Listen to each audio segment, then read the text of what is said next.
Okay, सो मैं आपको बता रहा था कि क्योंकि इसमें बहुत सारे वेंडर्स इन्वॉल्व होते हैं और बहुत सारे सॉफ्टवेयर कंपनीज इन्वॉल्व होती हैं, बहुत सारे हार्डवेयर कंपनीज इन्वॉल्व होती हैं और एक कंपनी का ये काम नहीं होता बड़े प्रोजेक्ट्स को बनाना। तो आपके पास क्योंकि मल्टीपल लोग इन्वॉल्व होते हैं तो उनके बीच में कोऑर्डिनेशन और कोऑपरेशन ज़रूरी होता है। तो अगर आप कोऑपरेशन और कोऑर्डिनेशन नहीं करेंगे तो सॉफ्टवेयर जो है वो टाइम पे नहीं बन सकेगा और बजट में नहीं बन सकेगा और क्वालिटी प्रोडक्ट नहीं बन सकेगा। सो दो चीज़ें इंपॉर्टेंट अभी तक समझाई हैं। एक मैंने आपको बताया कि सॉफ्टवेयर के अंदर क्योंकि सॉफ्टवेयर कॉम्प्लेक्स चीज़ है, क्योंकि वो नज़र नहीं आता, उसकी कॉम्प्लेक्सिटी हाई होती है, वो नज़र नहीं आता। और दूसरा मैंने आपको बताया कि प्रोडक्ट के अंदर कोऑर्डिनेशन बहुत इंपॉर्टेंट है, जो टीम्स हैं उनके बीच में कोऑर्डिनेशन बहुत इंपॉर्टेंट है। ठीक है। और तीसरा मैं इन इन चीज़ों को डिटेल में डिस्कस करूंगा वन बाय वन, जो कि एसक्यू एनवायरनमेंट है असल में। ठीक है, जिसमें कॉन्ट्रैक्टेड बीइंग कॉन्ट्रैक्टेड होता है। ठीक है, subject to customer supply relationship होता है, रिक्वायरमेंट ऑफ टीम वर्क होता है। ये सब चीज़ें हम डिटेल में डिस्कस करेंगे, लेकिन फिलहाल मैं आपको सिर्फ ओवरव्यू दे रहा हूँ उन चीज़ों का। बाद में इसको मैं और ज़्यादा डिटेल में डिस्कस करूंगा। उसके अलावा ये एक एग्जांपल देखें इसका, सॉफ्टवेयर क्वालिटी इंटरफेसेस का। क्या इंटरफेस किस चीज़ को कह रहे थे? इंटरफेस या अटेंडेंस कंट्रोल सिस्टम एक सॉफ्टवेयर है। ठीक है, सैलरी प्रोसेसिंग सिस्टम एक दूसरा सॉफ्टवेयर है। तो यहाँ से इनपुट आएगा इसकी तरफ, तो ये इसको इंटरफेस कहलाएगा। ठीक है, इंटरफेस का मतलब है कि this is going to take input from the attendance control system. Attendance आएगी बंदेगी तो फिर उसको सैलरी मिलेगी, और अगर अटेंडेंस नहीं आएगी तो उसको सैलरी नहीं मिलेगी। सिमिलरली बैंक जो है वो तभी उसके पास पैसे आएंगे जब सैलरी की तरफ से पैसे इधर ट्रांसफर होंगे। इसका इंटरफेस जो है वो इसके साथ कनेक्टेड होगा। तो ये है इनपुट इंटरफेस और ये है आउटपुट इंटरफेस, यानी कि ये सिस्टम हम लोग बना रहे हैं, सैलरी प्रोसेसिंग सिस्टम। तो इंटरफेस किसको कहेंगे? अटेंडेंस से जो डेटा आ रहा है इस तरफ तो ये होगा इनपुट इंटरफेस, और बैंक की तरफ हमारा डेटा जा रहा है तो ये होगा आउटपुट इंटरफेस। मैंने आपको इंटरफेसेस के बारे में शुरू में भी बताया था कि इंटरफेस का मतलब होता है कि how your system is connected with other systems. तो उसके अंदर जो पैरामीटर पास होंगे, उसके तरफ से जो रिटर्न की वैल्यूज आ रही होंगी, वो आपके इंटरफेसेस कहला रहे होंगे। ठीक है, और इसका एग्जांपल मैंने आपको वो भी दिया था कि अगर लैपटॉप के अंदर यूएसबी इनपुट करते हो तो यूएसबी पोर्ट उसका इंटरफेसेस कहलाते हैं। इसमें सैलरी प्रोसेसिंग सिस्टम के अंदर इसका इंटरफेस एक ये है जो अटेंडेंस से इनपुट आता है, और इसका इंटरफेस ये है जहां से आउटपुट जाता है बैंक की तरफ। ठीक है, ताकि उनको सैलरी डिस्पर्स हो सके। इंटरफेसेस इज अनदर पार्ट, ठीक है, जिसका आपने ख्याल रखना होगा। तीन चीजें बता दी, क्योंकि सॉफ्टवेयर एक कॉम्प्लेक्स प्रोडक्ट है, उसकी कॉम्प्लेक्सिटी हाई होती है, वो नजर नहीं आता। दूसरा, सॉफ्टवेयर के अंदर क्योंकि बहुत सारे टीम्स इन्वॉल्व होती हैं तो उनके बीच में कोऑर्डिनेशन जरूरी है। तीसरा, मैंने आपको बताया कि इंटरफेसेस का ख्याल रखना होता है कि कौन सा सिस्टम कौन से सिस्टम के साथ कनेक्ट होने वाला है और उनके इंटरफेसेस क्या होंगे। ठीक है, उसके बाद अब आते हैं कि सॉफ्टवेयर की क्वालिटी क्या चीज़ है। तो what is software quality? Software errors क्या होते हैं? फॉल्ट्स, फेल्यूर किस चीज़ को कहते हैं? क्लासिफिकेशन काजेज, सॉफ्टवेयर एरर क्यों आते हैं? सॉफ्टवेयर क्वालिटी की डेफिनेशन पे आएंगे। ठीक है, फिर उसके अंदर डेफिनेशन के ऑब्जेक्टिव्स पे आएंगे, और फिर उसकी सॉफ्टवेयर क्वालिटी इंजीनियरिंग को थोड़ा डिस्कस करेंगे। तो सॉफ्टवेयर की जो डेफिनेशन है वो IEEE ने जो सॉफ्टवेयर की डेफिनेशन दी है वो ये है कि सॉफ्टवेयर एक प्रोग्राम है जो कि programs, procedures and possible associated documentation and data pertaining to the operating of the computer environment। Software उस चीज को कहता है कि कोई किसी इन्वायरमेंट के अंदर कोई कंप्यूटर हो, कोई सिस्टम हो जो कि कोई पर्टिकुलर फंक्शनैलिटी, कोई प्रोसीजर्स को फॉलो करता हो। ठीक है, जो कि आपके लिए कोई ऑपरेशंस परफॉर्म करता हो। ये डेफिनेशन याद रखने की जरूरत नहीं है, सॉफ्टवेयर का आपको मुझसे बेहतर पता होगा। सॉफ्टवेयर के अंदर एरर किस चीज को कहते हैं, फॉल्ट क्या होते हैं, और फेल्यूर्स क्या होते हैं। तो भाई सॉफ्टवेयर जब आपका बन रहा होता है सॉफ्टवेयर डेवलपमेंट प्रोसेसेस के अंदर, तो उसमें आप लोग एरर्स करते हो। एरर्स कहाँ होते हैं? सॉफ्टवेयर प्रोसेस को जब सॉफ्टवेयर बन रहा होता है ना, वहां पे हम एरर कर रहे होते हैं असल में। ठीक है, मिस्टेक्स हम कहाँ कर रहे होते हैं? सॉफ्टवेयर बनते वक्त कर रहे होते हैं, प्रोसेसेस के अंदर एरर कर रहे होते हैं। उन एरर से क्या मिल रहा होता है हमें? ये देखें, ये हमने एरर किया, उसमें से ये चीज निकली है, और वो ये क्या चीज है? ये है सॉफ्टवेयर फॉल्ट। याद रखें कि सॉफ्टवेयर फॉल्ट तब आते हैं जब आप सॉफ्टवेयर डेवलपमेंट प्रोसेसेस के अंदर एरर्स करते हो। यानी कि अगर आप कोडिंग का प्रोसेस फॉलो करें और कोडिंग के प्रोसेस में एरर करोगे तो ऑब्वियसली फॉल्ट आएगा। रिक्वायरमेंट गैदरिंग के अंदर अगर कोई एरर करोगे तो रिक्वायरमेंट के अंदर अगर कलेक्शन के टाइम पे कोई आपने एरर किया तो ऑब्वियसली वो फॉल्ट आपका आएगा डिजाइन फेज में। डिजाइन फेज के प्रोसेस में अगर कोई एरर करोगे तो उसका फॉल्ट आएगा कोडिंग फेज में। ठीक है, फॉल्ट आने से क्या होता है, फिर आपका सिस्टम फेल्यूर की तरफ जाता है। ये फेल्यूर्स थोड़े से होते हैं लेकिन सीवियर होते हैं, ये आपको बहुत बड़ा कॉज करता है।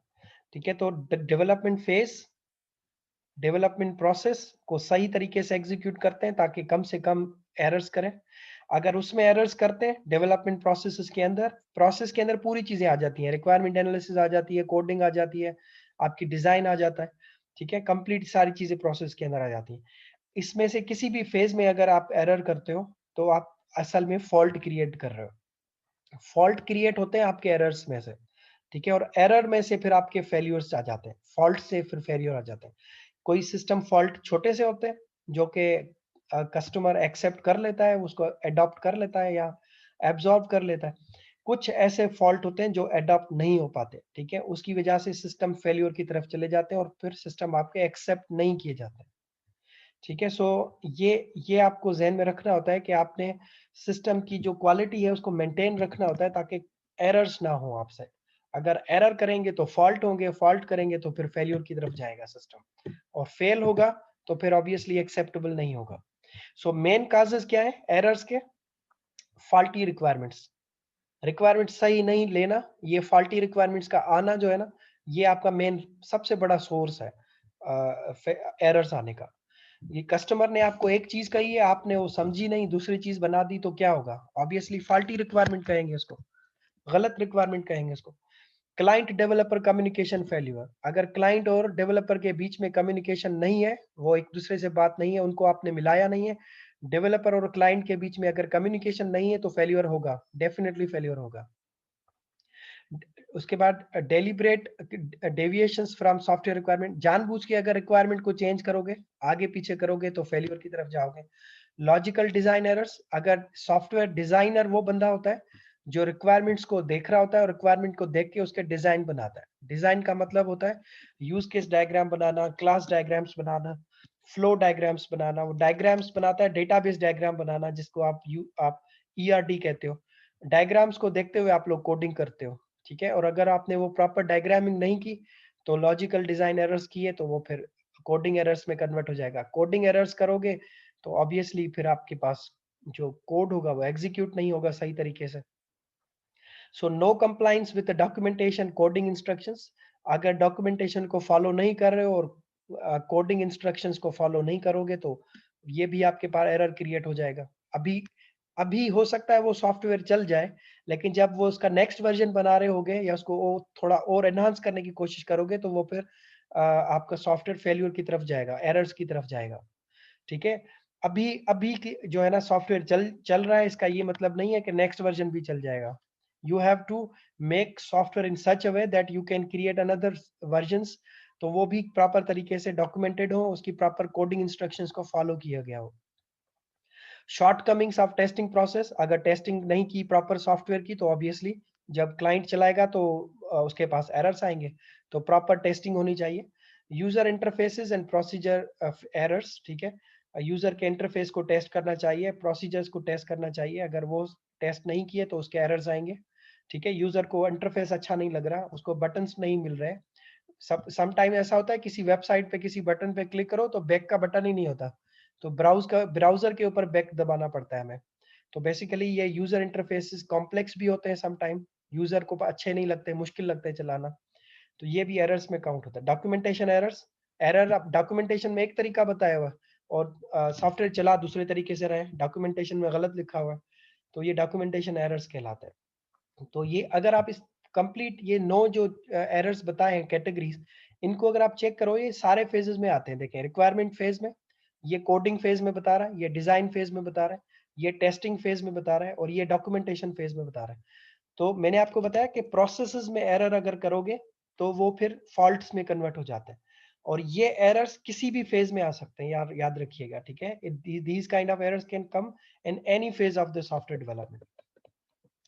उसके बाद सॉफ्टवेयर क्वालिटी की डेफिनेशन क्या है? What is quality software? Quality software किसको कहते हैं? तो कहता है the degree to which a system component और प्रोसेसेस मीट स्पेसिफाइड रिक्वायरमेंट्स। ठीक है, कितना क्लियरली बताया। कहता है कि कितनी हद तक आपका जो सॉफ्टवेयर का जो सिस्टम है जो आप बना रहे हो या जो कंपोनेंट बना रहे हो, वो कितना रिक्वायरमेंट्स को मीट करता है, ये उसकी क्वालिटी को डिफाइन करता है। यानी कि सपोज मैंने आपको कहा कि मुझे कैलकुलेटर बना के दो जो प्लस करता हो, माइनस करता हो, मल्टीप्लाई करता हो, डिवाइड करता हो, और आपने मुझे कैलकुलेटर बना के दिया और वो चारों ये काम करता है, तो मैं उसको क्या कहूंगा कि ये क्वालिटी सॉफ्टवेयर है। क्यों? क्योंकि वो मेरी रिक्वायरमेंट्स को मीट करता है। चारों चीजें जो मैंने कही थी वो बना के दी है आपने मुझे। लेकिन अगर वो सॉफ्टवेयर इन चारों चीजों में से कोई एक चीज मिस कर गया और वो सॉफ्टवेयर 3 चीजें दे रहा है मुझे, तो वो क्वालिटी सॉफ्टवेयर नहीं है। एक एक तो ये, दूसरा उसके अंदर जो बेसिक चीजें सॉफ्टवेयर इंजीनियरिंग की होनी चाहिए वो होनी चाहिए। ठीक है, अगर वो बेसिक चीजें उसमें मौजूद नहीं है तो भी वो क्वालिटी सॉफ्टवेयर नहीं है। जैसे कि वो यूजर फ्रेंडली होना चाहिए, वो फास्ट होना चाहिए, वो लुक में अच्छा होना चाहिए, ठीक है, वो सिक्योर होना चाहिए।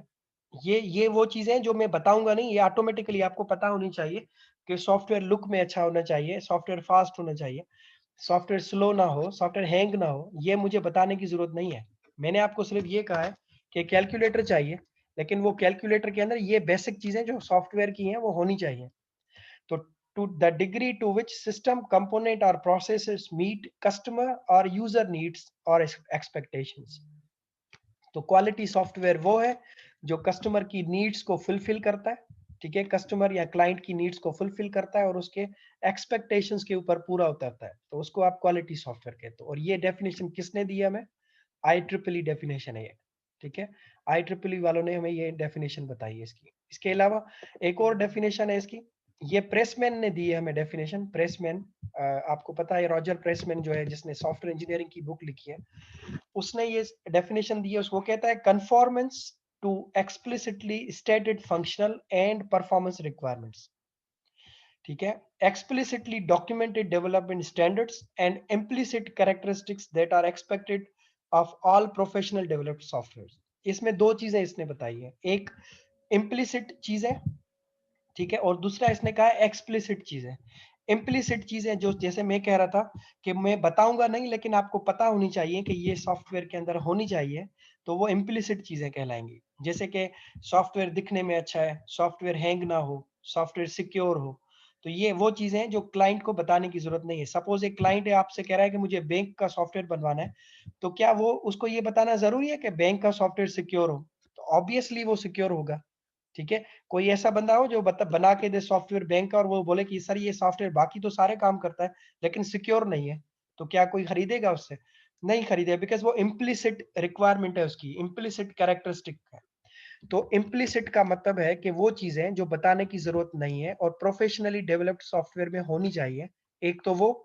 और दूसरी एक्सप्लिसिटली जो चीजें मैं बताऊं, एक्सप्लिसिटली का मतलब होता है जो मैं खुद बताऊं, वो functional requirement, functional performance requirement और सॉफ्टवेयर की फंक्शनैलिटीज, ये दोनों। और उसके अलावा जो डॉक्यूमेंटेड स्टैंडर्ड्स मैं कहूं, वो अगर आप मुझे करके दे रहे हो तो वो सॉफ्टवेयर क्वालिटी सॉफ्टवेयर कहलाएगा। दो चीजें दोबारा रिपीट करता हूं। एक्सप्लिसिटली अगर मैं आपको बताऊं कि सॉफ्टवेयर में मुझे ये चीजें चाहिए और इस तरह की परफॉर्मेंस होनी चाहिए मेरे सॉफ्टवेयर की, और ये डॉक्यूमेंटेड इस तरह से करके दो मुझे। इसके अलावा इम्प्लिसिटली वो सारी चीजें उसमें मौजूद होनी चाहिए जो एक अच्छे सॉफ्टवेयर में होती हैं, तो वो एक क्वालिटी सॉफ्टवेयर कहलाएगा। ठीक है, ये डेफिनेशन हमें प्रेसमैन ने दी है। इसके अलावा एक और डेफिनेशन IEEE SQA ने, वो कहता है a planned and systematic pattern of all actions necessary to provide adequate confidence that an item or product conforms to established technical requirements। तो कहते हैं कि एक अच्छा और सिस्टमेटिकल बना हुआ सॉफ्टवेयर या प्रोडक्ट जो कि हमें कॉन्फिडेंस दे किसी भी पर्टिकुलर काम को परफॉर्म करने के लिए, या कॉन्फिडेंस दे कि जो रिक्वायरमेंट्स हमें कही गई थी वो प्रोडक्ट मीट करता है, इसको क्वालिटी सॉफ्टवेयर कहता है। मतलब आप आपको किसी ने कहा है कोई सॉफ्टवेयर बनाने के लिए और आप कॉन्फिडेंटली कह रहे हो कि ये वो सारे काम करता है जो कि आपने मुझे कहे थे, या जो डोमेन या जो पर्टिकुलर एरिया जिसके लिए वो प्रोडक्ट बनाया गया है वो सारे ये काम करता है, कॉन्फिडेंटली अगर आप कह पा रहे हो उस चीज के लिए, तो वो फिर क्वालिटी सॉफ्टवेयर कहलाएगा, और वो मीट करता हो उन टेक्निकल रिक्वायरमेंट्स को। जैसे मैंने कहा कि मैंने एक एंटीवायरस बनाया है, तो अब क्या एक्सपेक्ट करते हो उस एंटीवायरस से? यही एक्सपेक्ट करोगे ना कि ये एंटीवायरस आपके लैपटॉप के अंदर या आपके मोबाइल के अंदर या आपके कंप्यूटर से वायरस पकड़ेगा, ठीक है? और मैं अगर कॉन्फिडेंटली कह रहा हूँ कि मेरा एंटीवायरस ये सारे काम करता है, और आपने वो चेक किया कि वाक़ई वो ये सारे काम कर रहा है, तो ये क्वालिटी सॉफ्टवेयर कहलाएगा, ठीक है? अगर वो एंटीवायरस मेरे कंप्यूटर के ऊपर बोझ बना हुआ है और वो वायरसेस पकड़ ही नहीं रहा, तो फिर वो क्वालिटी सॉफ्टवेयर नहीं है। सही है। सो बेसिकली ये डेफिनेशंस मैं आपको सिर्फ इसलिए बता रहा हूँ कि डिफरेंट लोगों ने डिफरेंट तरीके से क्वालिटी को डिफाइन किया है। कोई कहता है कि क्वालिटी इस चीज को कहेंगे कि रिक्वायरमेंट पूरी करे, कोई कहता है कि रिक्वायरमेंट भी दो तरह की, एक्सप्लिसिट रिक्वायरमेंट और इम्प्लिसिट रिक्वायरमेंट्स। कोई कहता है कि कॉन्फिडेंस हो आपको अगर अपने सॉफ्टवेयर के ऊपर, तो वो सॉफ्टवेयर क्वालिटी सॉफ्टवेयर कहलाएगा, ठीक है? इसके अलावा सॉफ्टवेयर क्वालिटी एश्योरेंस की अगर एक्सपेंडेड डेफिनेशन अगर देखें, इन सारी चीज सब डेफिनेशंस को मिलाकर अगर डेफिनेशन देखें, तो वो कुछ इस तरह बनती है कि systematic planned set of actions necessary to provide adequate confidence. यानी कि एक सिस्टमेटिक और प्लान तरीकों से कोई एक्शंस जो कि आपको कॉन्फिडेंस दें सॉफ्टवेयर डेवलपमेंट प्रोसेसेस के अंदर, ताकि आप maintained process software system product conforms to established functional technical requirement as well as with the managerial requirements of keeping the schedule and operating within the budgetary confines। यानी कि वो एक तो budget के अंदर सॉफ्टवेयर बने, टाइम के अंदर सॉफ्टवेयर बने, ठीक है, और वो सॉफ्टवेयर वो सारे काम करता हो जो कि आपको क्लाइंट ने कहे। ये सब चीज़ों को अगर आप सिस्टमेटिक और प्लान्ड एक्शंस के थ्रू मॉनिटर कर सकते हो और चला सकते हो, तो वो फिर सॉफ्टवेयर क्वालिटी एश्योरेंस कहलाता है, ठीक है? सो ये इस कोर्स के जो the objective of SQ activities in software development, अब ये वो ऑब्जेक्टिव्स हैं जिस वजह से आप ये कोर्स पढ़ रहे हो, ठीक है? सबसे पहला ऑब्जेक्टिव है assuring an acceptable level of confidence that the software will conform the functional technical requirements। सबसे पहली चीज कि आप में कॉन्फिडेंस हो कि आप जो है वो सॉफ्टवेयर जो बना रहे हो या जो आपने सॉफ्टवेयर बनाया है वो फंक्शनल टेक्निकल रिक्वायरमेंट्स को मीट कर रहा है या नहीं कर रहा, ठीक है? दूसरा, अश्योरिंग, सब्जेक्ट का नाम क्या है? सॉफ्टवेयर क्वालिटी एश्योरेंस, ठीक है? यानी कि सॉफ्टवेयर की क्वालिटी की एश्योर करना कि वो वाकई क्वालिटी प्रोडक्ट है। तो ये पहली चीज है, एश्योर करना कि आपके पास इतना कॉन्फिडेंस है कि आप कह पा रहे हो कि ये मेरा जो सॉफ्टवेयर है ये सारे फंक्शनल रिक्वायरमेंट पूरी कर पा रहा है जो क्लाइंट ने मुझे कही थी। पहला पहला पॉइंट, ठीक है? यानी कि आप श्योर हैं कि जो क्लाइंट ने कहा था वो बन रहा है या वो बन चुका है। दूसरा पॉइंट, अश्योर करना an acceptable level of confidence that the software will conform to managerial scheduling and budgetary requirements। दूसरा मेन पॉइंट, क्लाइंट को क्या चाहिए? क्लाइंट को चाहिए कि वो सारे काम करे सॉफ्टवेयर जो आपने कहा है। दूसरा, वो बजट और टाइम के अंदर भी हो, जो मैनेजरल कॉन्फिडेंस हो, मैनेजमेंट को इतना कॉन्फिडेंस हो कि जो सॉफ्टवेयर वो बनवा रहे हैं या जो बना रहे हैं वो इतने टाइम के अंदर बन जाएगा और इतने पैसों के अंदर बन जाएगा, ठीक है? दूसरा पॉइंट इसका। तीसरा, initiating and management initiation and management of activities for improvement and greater efficiency of software development and SQ activities. तीसरा पॉइंट ये है कि आप एक्टिविटीज को इस तरह से चलाएं, उसकी इस तरह से मैनेजमेंट करें कि आपके सॉफ्टवेयर की क्वालिटी इंप्रूवमेंट हो, यानी कि जितना उसको जितने वर्जन उसके बनते जाए वो उतने इम्प्रूव्ड वर्जन्स हो, अच्छे वर्जन्स बनते जाए और एसक्यू एक्टिविटीज को फॉलो करते हैं। इसका एग्जांपल मैं आपको दूं तो विंडोज 95 अगर किसी ने यूज की हो, 98 यूज किया हो, तो उसमें बहुत सारे बग्स होते थे, बहुत सारे एरर्स होते थे, वो हैंग हो जाता था। फिर थोड़ा टाइम के बाद विंडोज एक्सपी आया तो वो थोड़ा स्टेबल सॉफ्टवेयर था। क्यों? क्योंकि उन्होंने एसक्यू एक्टिविटीज को कंटिन्यू रखा और इम्प्रूवमेंट की अपने सॉफ्टवेयर में। उसके बाद विंडोज 2007, 2008, 9, अब विंडोज 10।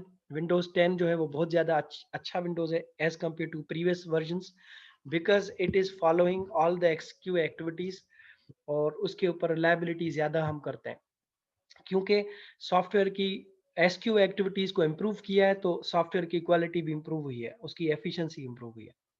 सो ये 3 चीज़ें हैं इस कोर्स के अंदर जो कि आप लोग इस कोर्स के ऑब्जेक्टिव्स हैं मेन, जो कि आप लोग बेसिकली एसक्यूए के ऑब्जेक्टिव्स भी ये होते हैं और बेसिकली हम लोग करते भी यही हैं, ठीक है? उसके अलावा the objectives of the SQ activities in software maintenance, maintenance में क्या एक्टिविटीज हैं जो कि आपको सॉफ्टवेयर के एसक्यूए के अंदर करनी पड़ती हैं। तो उसमें ये पहली एक्टिविटी है, assuring that acceptable level of confidence that a software maintenance activities will conform to the functional technical requirements। यानी कि सॉफ्टवेयर की जो मेंटेनेंस करेंगे वो सॉफ्टवेयर के रिक्वायरमेंट्स के हिसाब से होंगी, ठीक है, और वो उसको कंफर्म करती होंगी, ठीक है। जो रिक्वायरमेंट्स कही गई थी, जो फंक्शनल रिक्वायरमेंट्स बताई गई थी, उसके हिसाब से उसकी मेंटेनेंस लेवल होगी और वो मेंटेनेबल होगा प्रोडक्ट। मेंटेनेबल प्रोडक्ट का मतलब होता है कि उसके अंदर अगर कोई एरर्स आएंगे, कोई बग्स आएंगे, कोई मिस्टेक्स आएंगे तो वो मेंटेनेबल होगा और वो करेक्ट किया जा सकेगा, ठीक है। इसके अलावा assuring an acceptable level of confidence that software maintenance activities will conforms to managerial scheduling and budgetary। वो मेंटेनेंस इतनी होगी कि वो बजट और शेड्यूल के अंदर होगी, ठीक है। ऐसी मेंटेनेंस ना हो कि पूरा सॉफ्टवेयर शुरू से बनाना पड़ जाए, तो ये मेंटेनेंस नहीं कहलाएगा, ये रिक्रिएशन कहलाएगा, फिर वो आपकी बजट और शेड्यूल से बाहर होगा, ठीक है। तो मेंटेनेंस का मतलब होता है कि अगर छोटे मोटे कोई बग्स एरर्स आते हैं तो वो फिक्स किए जा सके और विद इन द टाइम और विद इन द मनी जो आपने स्पेंड किया उसके अंदर, ठीक है। इसके अलावा मैनेजरल उसकी इम्प्रूवमेंट एक्टिविटीज भी मेंटेनेंस के अंदर आती हैं, वो भी इतनी हो कि टाइम बाय टाइम उसके अंदर इम्प्रूवमेंट आती रहे और उसकी मैनेजमेंट प्रॉपर तरीके से होती रहे सॉफ्टवेयर की। सो ये 3 चीज़ें याद रखिएगा, इस कोर्स के अंदर हम इन 3 चीज़ों के ऊपर ही हमारा फोकस होगा। एक तो सॉफ्टवेयर की क्वालिटी को मेंटेन करना, कि उसकी एक्टिविटीज़ के ऊपर मॉनिटरिंग करना कि कैसे क्वालिटी प्रोडक्ट बनेगा। उसके बाद मैनेजरल बजट और शेड्यूलिंग के अंदर वो चीज़ होनी चाहिए, और तीसरा उसको जब हम इम्प्रूव करेंगे डे बाय डे, उसके जो वर्जन्स बनेंगे तो उनकी हर वर्जन के अंदर इम्प्रूवमेंट आती रहेगी, ठीक है। और जो मेन इसके इम्पोर्टेंट फैक्टर्स हैं जो कि आपको पढ़ाऊंगा मैं नेक्स्ट लेक्चर के अंदर, कि एसक्यूए के वो कौन से फैक्टर्स हैं जिनको जहन में रखते हैं हम लोग, और फिर हम लोग अपनी इसके ऊपर जो है एसक्यूए के प्रोसेसेस को फॉलो करते हैं। अच्छा, ये बुक इसके अंदर जो फर्स्ट चैप्टर है ये आप लोग पढ़ेंगे, थोड़ा सा इसको देख लीजिएगा, जो मैंने चीज़ें बताई हैं वो सेम चीज़ें इसमें आपको मिलेंगी, ठीक है। और ये आपको डिफाइन करेगा कि ये वो फैक्टर्स हैं जिसकी मैं अभी बात कर रहा था, correctness, reliability, efficiency, integrity, usability. ये वो फैक्टर्स हैं जिनका हमें ध्यान रखना होता है जब हम क्वालिटी प्रोडक्ट बनाते हैं। अगर आपका प्रोडक्ट इन सारी चीज़ों के ऊपर बना हुआ है, ये वो चीज़ें correctness, reliability, efficiency, integrity, usability, तो फिर आप एक प्रोडक्ट को क्वालिटी प्रोडक्ट कहते हैं, ठीक है। तो we will discuss it in the detail in next lecture. अभी अगर किसी को कोई क्वेश्चन है तो वो पूछ सकता है।